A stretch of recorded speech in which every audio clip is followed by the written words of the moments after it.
이 김건희 씨는 신정한만큼의 대가를 치를 거냐. 이제 이게 우리가 계속 두고 봐야 되는 거죠. 정말 신기한 인생들 아닙니까? 어떻게 그렇게, 그러니까 그 김건희 씨 어머니도 그렇고, 김건희 씨 당사자도 그렇고, 그러니까 자신의 이익을 위해서, 그러니까 명예를 조작해내는 거잖아요. 그렇죠. 그러니까 이게 명예가 필요하다고 볼 수도 있는데, 그러니까 더 많이 벌기 위해서, 더 큰 돈을 위해서는 이게 명예처럼 보이는 뭔가 포장지가 필요해지잖아요. 그래서 더 높은 자리에 있는 오빠가 필요하고, 그 오빠 위에 있는 그 위에 오빠가 더 필요하고, 이렇게 하다 보면 내 자리가, 그러니까 대학원생에서 강사가 돼야 되고, 이렇게 뭐, 시간 강사가 돼야 되고, 부교수가 돼야 되고, 이렇게 필요해지는 거잖아요. 그런 과정들에 대해서 너무나 성실하다. 그것에 대해서는 정말 본받아야 한다고 생각합니다. 우리는 언제 한번 그렇게 성실하게 열정적으로 살아본 적 있는가 반성합니다 진짜. 네. 이게 여러분들 진심으로 받아들이는 분들이 계세요. 조심해야 돼. 존경하는 박근혜 비슷한 거죠? 아니, 그러니까 이건 그런 것 같아. 기득권의 대표적인 모습 중에 하나예요. 오랫동안 어떤 사람이 열심히 살면서 세금 잘 내고 잘 살게 된 사람을 우리가 비난하진 않잖아요. 그렇죠. 대표적인 기득권이 어떤 거냐면 부의 대물림 받아. 근데 부의 대물림 받았는데 대물림 상속세입도 안 내기 시작해. 어떻게든지 빼먹으려고 해. 그리고 정보, 개발 정보 같은 걸 알아가지고 더 부자가 돼. 이런 사람들 기득권 하나. 두 번째, 그 기득권에 사다리를 타고 싶은 또 어떤 사람인가. 이재명 후보 같은 사람이야말로 초등학교 졸업하고 공장 들어가서 검정고시로 자기 실력으로 쌓아서 올라가잖아요. 사법시험은 뭐 윤석열처럼 구수해서 붙은 게 아니라 22살에 합격을 합니다. 그래서 사실 훨씬 선배예요. 나이는 더 어린데. 그 실력으로 올라간 사람을 누가 비난하지 않잖아. 갈채 박수를 보내잖아요. 김건희는 좀 상황이 다르죠. 김건희는 윤석열이라고 하는 이미 사다리 위에 올라가 있는 검사 하나를 잡아서 그 전에는 양재택 잡아서 온갖 불법 탈법들을 행합니다. 사실 사문서 위조도 불법이고요. 주가 조작도 불법이고 그 엄마는 한술 더 떠가지고 아예 자기 사위를 울타리 삼아가지고 사업 자체를 그냥 돈 버는 용도로 지금 써먹어 버리잖아요. 근데 그 김건희가 대한민국의 영부인 후보예요. 이것만큼 막아야 되지 않겠습니까? 신정아 사건 여러분들 정말 오래전이라 기억이 나실지 안 나실지 모르겠는데 그게 역사적 미스테리 뭐 해가지고 온갖 난리가 났어요. 민주정부의 흠집을 내기 위해서 신정아, 지금 신정아보다 김건희가 훨씬 심각해요. 그렇죠. 신정아는 한 몇 건 안 됐었어.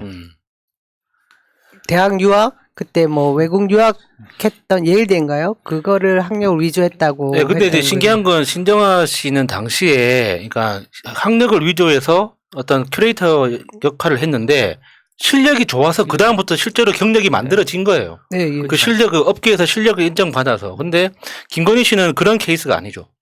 그러니까 그 자기 실력을 한 번도 증명한 적이 없는 거예요. 완전히 다른 케이스인데 이게 지금 그 상대가 아니라 그 배우자가 대선 후보라는 이게 굉장히 중차대한 지금 시기에 있는 거죠. 우리가 좀 부끄럽게 생각할 필요도 있는 거예요. 그러니까 이런 사람들이 그러니까 쉽게 이야기하면 정치 수준이 엄청 낮아져 있다는 거죠. 대한민국의 정치 수준이 민주당이 아무리 발버둥 치더라도 상대방 수준이 너무 낮다 보니까 우리가 딸려 내려와 버린 거예요. 그러다 보니까 윤석열 같은 인간이 대선 후보라고 지금 대한민국 그 하겠다고 나온 이 상황 자체가 굉장히 부끄럽고 좀 슬픈 현실인 거거든요. 그게 어떻게 보면 정확한 진단이기도 한데 제 생각에는 언론과 검찰이 합작해서 만든 괴물의 그렇죠. 어떤 형상 그렇죠. 있다. 네. 저는 그렇게 생각합니다. 그게 조작품이에요. 어떻게 보면 윤석열이라는 이 또 포장지를 가득 이 포장을 해놓고 나온 상태고 그와 더불어 있는 그 배우자라는 사람도 똑같은 사람인데 그렇죠. 네. 저는 그래서 이런 거를 누가 일부러라도 만들기 힘든 상황이지 않습니까? 그래서 이 대한민국의 한 시대 흐름에 있어서 그 적폐들을 정말 청산해내는 과정에 대표 주자를 누가 보내준 듯한 그런 생각을 합니다. 근데 그 결과는 아까 제가 말씀드린 대로 모든 조작질들이 다 숨겨져 있는 거 구석구석에 다 포함되어 있는 예, 것들이 예. 지금 응집되어 있는 상황이잖아요. 예, 맞아요. 그래서 저는 정치권 내부에 물론 그 수준이 떨어지는 바람에 국민의힘이라는 것이 야당의 몫을 제대로 못했기 때문에 저런 후보를 내세운 것이고 그 후보가 또 가지고 있는 이 우리 시대의 오래된 그 잘못된 모든 기득권의 그 특혜와 불법과 이런 비리들이 다 총망라돼 있는 어떤 진짜 종합 선물 세트를 보는 기분이거든요. 이번에 정말 저희가 이 시기를 잘 넘겨서 대선에 승리하면 진짜 새로운 대한민국으로 대전환하지 않을까? 그러니까요. 신정아는 학력만 위조했어. 그렇죠. 근데 형사처벌 받았습니다. 징역을 살았지 않습니까? 김건희는 학력, 경력, 수상 내역 전부 위조했습니다. 근데 이 사람이 대선 후보예요. 뭔가 이상하잖아. 신정아가 대선 후보의 부인이었습니까? 근데 일반인이었어, 일반인. 그게 이제 정치권과 연결이 된 일반인이었다. 그렇게 그날을 치던 그 언론, 내가 알고 있기에 윤석열이 그 수사랑 연관이 있다던데? 그가 연관이 있다던데? 그러면 그 상황까지 이렇게 이어지면 언론이 이거 너무하는 거잖아요. 그게 윤석열의 스킬이기도 하지. 이게 기획이다. 그러니까 가짜인데 진짜인 것처럼 말하려고 한다는 그게 이제 자기 지지층 결집용이긴 한데 지금 김건희는 상상을 초월한 그 상황이 벌어진 거잖아요, 지금. 그렇죠. 아, 그리고 저는 꼭 신정아랑 비교할 것이 아니라 조민 씨 같은 경우는 지금 자기 의사 면허라든지 자기의 그 몇 년 동안 공부한 그 노력들이 다 박탈될 가능성도 있는 상황이고 김건희 씨는 이런 게 다 치도가 된다고 하더라도 예를 들어서 뭐 겸임 교수 뭐 이런 거 하기 이게 없어진다고 해도 본인이 잃을 건 없는 거잖아요. 예.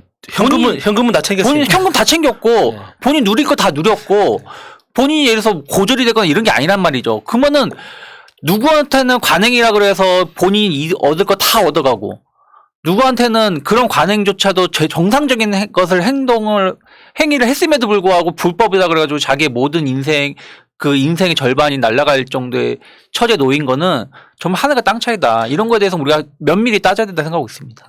그 지금 이전에 이 처벌한 사례가 차고도 넘치잖아요. 예. 그것도 윤석열 검사에 의한 그 손에 의해서 실제로 처벌이 된 경우들이 많으니까 전 그대로 돌려줘야 된다고 생각합니다. 그래서 우리 당에서는 논평을 뭐 사과하라 이런 식으로 내는 정도에 그치고 있는데 좀 빨리 처벌하라로 수위를 높여야 된다고 생각해요. 우리는 이혼하라를. 그러니까 지금 우리가 예상하는 바 그거 아니에요. 김건희가 공식 기자회견할 가능성도 있다. 근데 그 기자회견에서 문답을 해버리는 순간 또 폭탄이 터지기 때문에 존나 힘들어요. 이렇게 하겠지. 그래서 윤석열 쪽에서는 좀 국민의힘에서는 내놓기가 좀 껄쩍지근하다. 불안해서. 그래서 결국에 기획되는 게 소문난 게 그거예요. 김건희가 대국민 사과하면서 눈물 한번 흘리면서 예. 돋보이고 싶었다 같은 그래도 예뻐 이러려고요 남자들이. 신박한 상황. 근데 그게 이제 쉽게 못 내놓는 이유가 자기 지지층 결집을 할 수 있는데 김건희가 아까 제가 그 도표를 보여드린 것처럼 주 화제가 되는 순간 좋은 이슈가 없잖아요. 네. 김건희 선행이 있다거나 김건희 뭐 파파미가 있다거나 이런 게 아니잖아요. 그러니까 김건희가 나서는 순간 또 들썩들썩 할 거고 이게 또 지지율에 영향을 끼치고 그럴까봐 내놓지를 못하고 있는 이게 죽일 수도 없고 살릴 수도 없는 정말 애물단지 같은 상황이 된 거예요. 그러니까 농담으로 그런 얘기 하잖아요. 윤석열이 부인을 버리고 가지 않을 것 같은 그런 이야기들 많이 합니다. 좀 주위에서. 아니, 버려도 땡큐죠. 버려도 언론으로서는 김건희 이슈를 놓칠 수가 없습니다.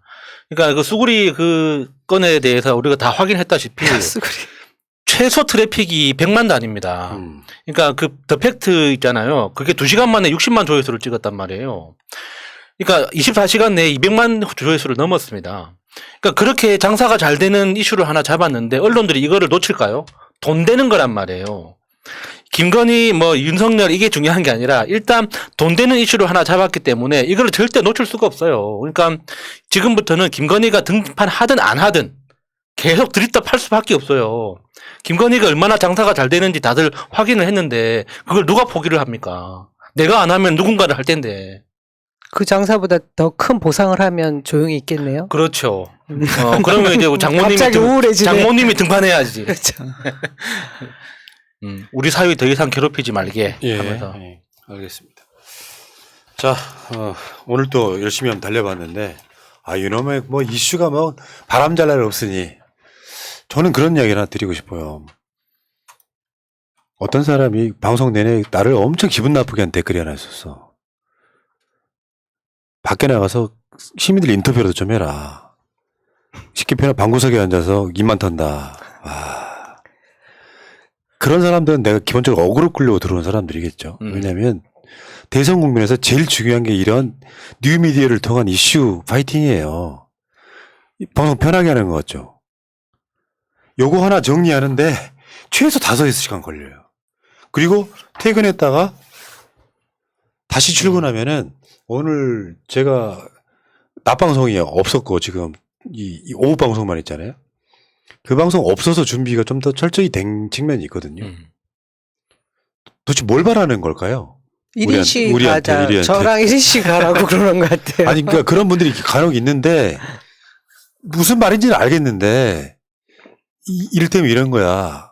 블루 칼라만 노동이고 화이트 칼라는 노동이 아니라고 생각하는데 상상을 초월한 어마어마한 정신 노동이에요. 그렇죠. 밤에 이 방송 끝나면 저녁 먹고 와서 팟캐스트 올라가는 방송 나머지 편집해서 올리고 12시 정도에 내일 나갈 방송의 한 3분의 1을 준비를 하고 그리고 올라갈 자료 준비하고 새벽 한 3시쯤 퇴근했다가 다시 출근하자마자 오늘 방송 준비를 하고 이게 밖에 나가서 인터뷰를 해야만 좋은 언론입니까? 그러니까 이런 사람들은 그 우리 2시간 그 방송하는 이 2시간 준비 외에는 과정을 전혀 다들 논다고 뭐. 생각하는 거죠. 그러니까 하루에 이게, 15시간 일을 모르니까 해야 그런 돼. 거죠. 예. 근데 밖에 나가서 인터뷰를 하면 그거 보긴 합니까? 일반 시민한테 물어보는 인터뷰를 이재명 후보 칭찬하는 인터뷰를 몇 개 한다고 해서 그 사람들이 말하는 걸 보긴 합니까? 그럼 그거 억울로끈인 거예요. 이런 방송하는 사람들 생각보다 굉장히 어렵습니다. 하는 일이. 한번 생각해봐. 아침에 딱 일어났는데 이재명 후보 장남 이동훈 씨 얘기가 딱 떴어. 제일 먼저 무슨 생각하겠어요? 이거 어떻게 우리가 방송으로 표현해야 되지? 예. 어디 선까지 가야 되지? 근데 그 뭐 댓글창에는 계속 뜨잖아요. 뭐 도박이 아니다, 게임이다 뜨잖아요. 근데 후보 측이나 캠프에서 사과를 했어. 우리는 후보가 인정한 거를 도박이 아니라고 실드를 치면 중도에 보는 사람들 우리 미쳤다 그래요. 그렇죠. 그게 사행성 게임이든 간에 도박이라고 인정하면 거기서 우리도 스탠스를 같이 맞춰줘야 되는 거야. 근데 댓글창에는 수도 없이 많은 요구들이 올라오잖아요. 니들 여기 방구석에 가면 처박혀 있지 말고 밖에 나가서 인터뷰라도 해라. 도대체 뭘 원하는지는 모르겠습니다만 나는 이제 그런 생각이 드는 거야. 아까 그거 있죠. 김건희가 따라했다는 인생. 네. 그런 걸 욕하라고. 그런 보도하는 사람들을. 뭐냐, 아까 말한 것처럼 주요 경력 10몇 개 중에 3개가 똑같아. 그걸 김건희가 그걸 그대로 따라했다고 하는 그건 음모론인 거예요. 그래서 본질을 가려버려. 되게 신박하고 재밌네? 진짜 중요한 건 김건희 범죄 의혹입니다. 맞습니다. 근데 온라인상에서 그게 화제가 돼. 나 그거 보고 어젯밤에 엄청 빡쳤다니까요. 이 사건, 이 김건희 사건을 말초적으로만 몰아가는 거야. 그 사람들이 와 신기해. 내가 했던 말을 지금 해왔잖아요. 무슨 말이냐. 네거티브로만 가면 이재명 후보의 장점을 알릴 기회가 사라진다고. 야 김건희가 누구 인생을 따라했대. 같은 말도 안 되는 음모론을 퍼뜨리면서 본질 이야기를 흐리는 거예요. 그래서 방송 방향 잡기도 어렵고 이슈가 터질 때마다 어마어마한 스트레스를 받고 여러분들 방송 들어오기 전에 서로 이렇게 이야기하는 것 같은 것들이 있는데 온갖 요구들이 많으니까 방송하다 보면은 이게 그 스트레스가 이런 방송하다 한 10년 더 못 살겠구나 싶은 그런 쪽으로 빠진다 이런 이야기죠. 그러니까 어떤 악플을 달거나 그런 요구를 할 때는 슈퍼챗을 쏘면서 하세요. 그러면 더 눈에 확실히 띄거든요. 그러니까 요구를 할 때도 슈퍼챗, 어떤 요구를 할 때도 슈퍼챗에 담아서 하시면 푸나님이 훨씬 더 잘 봅니다. 그런 말씀 드리는 게 아니라 내가 이 방송하면서 느꼈던 것들 중에 하나예요. 클릭수나 조회수나 슈퍼챗이 중요할 수도 있죠. 근데 방송은 그렇게 하면 안 된다는 거예요. 나는 언론이 아니고 진영 방송이라고 하는 이유가 그거라고요. 우리가 선거에 이기는 게 중요한 거죠. 검색 몇 개 해가지고 그게 단독이라고 걸어서 그걸 엄청 띄우고 싶지는 않다는 거예요. 근데 그러저러한 정신 노동 자체를 아까 말한 블루 칼라 화이트 칼라로 이게 치환해 가지고 그렇게 악플을 달아대는 사람들을 보면 난 이해를 못 하겠다는 거예요. 이거요. 여러분들 생각하는 것보다 엄청 힘든 작업이에요. 1년 365일 쉬지 않고 하면 일하면 한다고 생각해 보세요. 난 문 대통령 그 정권 교체를 하면 방송 안 하려고 그랬어요. 근데 또 하고 있잖아요. 사람들은 돈 버는 문제라고 생각하는데 아니에요. 내 가치 때문에 그러는 거예요. 아니 진짜 돈 벌려고 한다면 제일 힘든 것 중에 하나가 돈 벌려는 게 아니라 제가 이거 하면서 제일 힘든 것 중에 하나가 제가 평상시에 듣지도 않는 그 전에 듣지도 않았었던 저희 국민의힘 경선 토론이라든지 윤석열 간원 토론이라는 그 2시간 넘게 이걸 보고 있는 것 자체가 저도 힘듭니다. 내가 이걸 왜 하고 있을까? 진짜 자기 극단지고. 보고 있으면 자괴감이 듭니다, 그러니까 진짜. 그런 고통을 좀 이해 부탁드리겠습니다. 네. 진짜 힘들어. 패널들은 나와서 열심히 준비해 왔는데 악플 달리잖아요. 그럼 되게 맥빠지지. 네. 그러면 더 열심히 준비를 하는 게 맞고. 요즘 이덕춘 변호사는 자기 악플 달리는 거 댓글 엄청 달아주던데. 근데 그렇게 하라고 시켰어. 자, 제 그 애로사항이랄까 이걸 좀 토론을 한번 해봤고요. 이해해 주시기 바라겠고. 그 아마 기획된 악플이 아니었을까 이런 생각이 들어요. 잘못 생각하고 그럴 수도 있구나. 있죠. 거의 뭐 쓰러질 지경에 가까운데 제가 오죽했으면 방송을 여러 가지를 제가 안 들어간 이유가 체력적으로 안 되고 힘들어 죽겠어요. 어떤 날 방송 한 4-5시간 하고 있잖아요. 그럼 완전히 뻗어요. 푸나님이 여러분 진짜 피부가 창백할 정도로 하얗세요. 햇볕을 잘 못 보시는 것 같아요. 제가 볼 때 건강이 걱정될 정도입니다. 응원을 해주십시오. 자, 알겠습니다. 오늘은 유독히 그런 악플들이 좀 눈에 보여갖고 한번 변명을 한번 해봤습니다. 제가 다 잘한다는 뜻 아니고요. 좀 억울하잖아 우리들 입장에서 보면. 그렇죠. 예. 놀고 먹는 거 아닙니다. 말만 터는 거 쉽지 않아요. 이렇게 막 30장 정도 되는 분량의 자료를 날마다 준비할 수 있겠습니까? 그리고 불가능하신 거죠. 아니 그런 악플이 달리면 신경 쓰지 말라 그러는데 내가 이거를 답변 안 하면 그게 기정사실화되기 때문에 얘기하는 거예요. 진중권 말을 왜 내가 대꾸를 하겠어요. 반박하겠어요. 그런 이유 때문에 그렇습니다. 자, 새날 물러가도록 하겠습니다. 이따가 밤에 제가 힘들어서 못 나오는 방송 하나 있습니다. 더 센. 센 방송 이따가 9시에 준비되어 있다는 말씀 드리고 저는 개인적으로는 내일 낮 방송에 다시 오겠습니다. 물러가겠습니다.